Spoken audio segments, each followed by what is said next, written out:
ভূমিপুত্ৰসকলক সুৰক্ষা প্ৰদান কৰক খিলঞ্জীয়া সমমৰ্যাদা প্ৰদান কৰক আচলতে আমি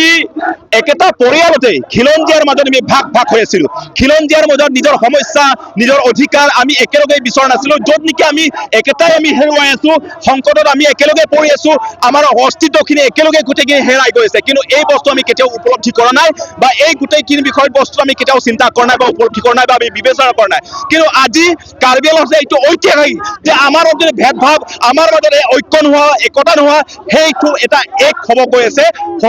ন হৈছে আমাৰ ঐক্য মঞ্চ হৈ আছে আমাৰ সমন্বয় কিনিছে কৰবাত আমাৰো ভুল আছে কৰবাত অসমীয়া ভাষীৰ ভুল আছে কৰবাত নিজৰ মাজত সেই কথা বতৰা বা এটা মঞ্চত আমি বহি পেলাই আলোচনা নকৰাৰ কাৰণে আমাৰ মাজত এটা ডাঙৰ এটা বিভাজন হৈছে আৰু ইয়াত কৰবাত চৰকাৰত যিসকলে নেতৃত্ব দিছে এওঁলোকৰ কাৰণে আমাৰ মাজত এটা বিভাজন ডাঙৰ এটা বিভাজন সৃষ্টি হৈছে সেয়েহে আজি কাৰ্বি আংলঙৰ যিমানখিনি সমস্যা এতিয়া কাৰ্বি আংলং মাত্ৰ কাৰ্বি হৈ থকা নাই কাৰ্বি আংলঙত এতিয়া খিলঞ্জীয়া হৈছে কাৰ্বি আংলঙত অসমীয়া ভাষী আছে কাৰ্বি আংলঙত এতিয়া বড়ো আছে ডিমাচা আছে গাৰো আছে তিৱা আছে মিচিং আছে গোটেই জনগোষ্ঠীয় লোকসকল আছে সেয়েহে অসম চৰকাৰক এটা আহ্বান এটা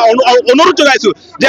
কাৰ্বি আংলঙত এতিয়া যি সমস্যা অকল এইটো আৰু এটা কথা যে মাত্ৰ এইটো কাৰ্বি আংলঙৰ সমস্যা নহয় এই সমস্যা সমগ্ৰ অসমৰ সমস্যা যে কেনেকে যে খিলঞ্জীয়াসকলে যে অস্তিত্বহীন হৈছে নিজৰ অধিকাৰ নিজৰ প্ৰাপ্য যে কেনেকে হেৰাই গৈছে কেনেকে যে সংখ্যালঘুত পৰিণত হৈছে আৰু কাৰ্বি আংলঙত ঐতিহাসিক আৰু অসম চৰকাৰক এটা আহ্বান আৰু অনুৰোধ বৰ্তমান অসম চৰকাৰে যিটো প্ৰতিশ্ৰুতি দিছে সেই প্ৰতিশ্ৰুতি যদি কাৰ্যকৰী নকৰে বা কৰবাত যদি আমাক বিশ্বাসঘাতক কৰে কাৰ্বি আংলং এতিয়া মাত্ৰ কাৰ্বি নহয় এতিয়া খিলঞ্জীয়া হ'ব গৈ আছে খিলঞ্জীয়াৰ বতাহ হ'ব গৈ আছে সেই ঐক্য মঞ্চৰ পৰা যেতিয়া আমি মাত মাতিম চিঞৰিম কিন্তু গোটেই অসমখন জোকাৰিব এই কথাটো অসম চৰকাৰে জনা উচিত সেয়েহে উচ্ছেদৰ কথা আৰম্ভ কৰি পেলাই কেনেকে যে আমি অস্তিত্বহীন হৈ আছে আমাৰ অধিকাৰ প্ৰাপ্য কেনেকে যে লৈ গৈছে কেনেকে আমাৰ ক্ষমতা নথকাই আছে এই গোটেইখিনি বিষয়বস্তুত আমি যিটো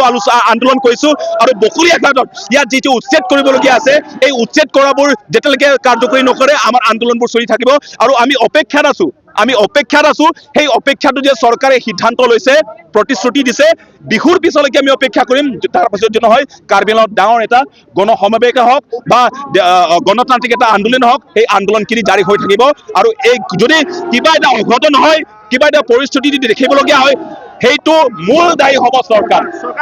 চৰকাৰ আৰু প্ৰশাসনে গোটেই দায়ী বহন কৰিবলগীয়া হ'ব আমি যিটো পাৰো শান্তিপূৰ্ণভাৱে গণতান্ত্ৰিকভাৱে আন্দোলন কৰি আছো তাৰ পাছত যদি তেওঁলোকে যেতিয়া সেই আমাৰ দাবী আমাৰ সমস্যাবোৰ বুজিব নিবিচাৰে শুনিব নিবিচাৰে এইটো মাত্ৰ কাৰ্বিসকলৰ নহয় গোটেই খিলঞ্জীয়াসকলৰ সমস্যা সেইটোৱে মুখ্যমন্ত্ৰীগৰাকী আহিছিলে আপোনালোকৰ লগত কথা পতাৰ সম্ভাৱনা আছিলে বা কথা পাতিম বুলি কৈছিলে কিমান দূৰ মুখ্য হৈছে আপোনালোকে মুখ্যমন্ত্ৰীৰ লগত কথা পাতিছিলে নাই যে কাৰ্বি আংলং সমস্যা নাই গোটেই কাৰ্বি আংলং সমস্যা যি ত্ৰিপাক্ষিক যিটো বৈঠক এই বৈঠক হোৱাৰ পাছত পৰিষদৰ লগত বহিছো পৰিষদৰ লগত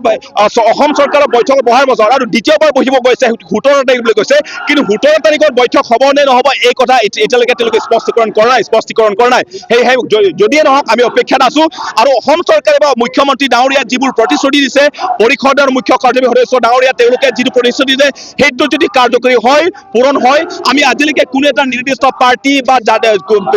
সংগঠনক আমি বেয়াকে কোৱা নাই আমি সমালোচনা কৰা নাই আমাৰ কথা হৈছে আমাৰ খিলঞ্জীয়াৰ সমস্যাবোৰ আপোনালোকে সমাধান কৰক সেইটো আমাৰ মূল কথা আৰু হিমন্ত বিশ্ব শৰ্মা ডাঙৰীয়াৰ যিটো কথা দিছে আমি সন্মান কৰিছো ৰাখিছো ইয়াত যদি পূৰণ হয় হ'ব যদি নহয়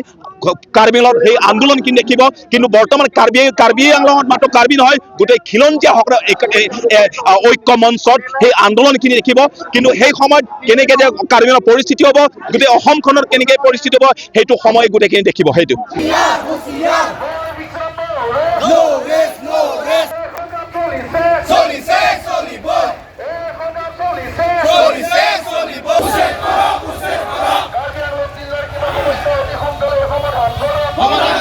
আমি কাৰ্বি আংলঙত যিসকল অসমীয়া ভাষী আছোঁ আমি অসমীয়া ভাষী সন্থা আৰু আমি অসমীয়া ভাষিক যুৱ ছাত্ৰ পৰিষদে আমি লিটছৰ ৰংফাৰ লগত আমি আনুষ্ঠানিক এক সভাত আমি মিলিত হৈছিলোঁ আৰু সভাত আমি মিলিত হৈ আমি তেওঁলোকৰ সমস্যাসমূহ আৰু আমাৰ যি কাৰ্বি আংলঙত বসবাস কৰা যিসকল মানুহৰ অসমীয়া ভাষীসকলৰ যিবিলাক সমস্যা আছে সেইবোৰ আমি তেখেতসকলৰ আগত অৱগত কৰিছিলোঁ আৰু সেই অৱগত কৰাৰ অন্তত তেখেতসকলে উপনীত হৈ এক সিদ্ধান্তত উপনীত হ'লোঁ আমি খিলঞ্জীয়াসকলে সকলোৱে মিলিত হৈ নিশ্চয় কাৰ্বি অসমীয়া খিলঞ্জীয়া এক শক্তিত পৰিণত হৈ আমি আমাৰ কাৰ্বি আংলঙত আমাৰ সংগ্ৰামখন আগুৱাই লৈ যাম বুলি আমি আশা কৰিছোঁ। মূল দাবীসমূহ আমি সমসাময়িকভাৱে কাৰ্বি ভাই বন্ধু হিচাপে আমি খিলঞ্জীয়া হিচাপে আমি অসমীয়াসকলে আমি অসমৰ আমাৰ কাৰ্বি আংলং খিলঞ্জীয়া হিচাপে আমি কাৰ্বি ভাইসকলৰ দৰে আমিও সা সুবিধা কাৰ্বি আংলঙত আমি পাব লাগে। আমি সকলো একেদৰে আমি চলিব লাগে। বেদখলৰ সম্পৰ্কত মই এইটো ক'ব বিচাৰোঁ যে যিসকল দখল কৰি আছে সেই বেদখলসমূহ আমি অতি সোনকালে বেদখলমুক্ত কৰিব লাগে। আপুনি বিচৰা বাতৰি পাব কেৱল নিউজ 18 এপত। নিউজ 18 এপ ডাউনলোড কৰিবলৈ স্কেন কৰক এই QR কোড। গুগল প্লে ষ্টৰতো পাব এই নিউজ 18 এপ।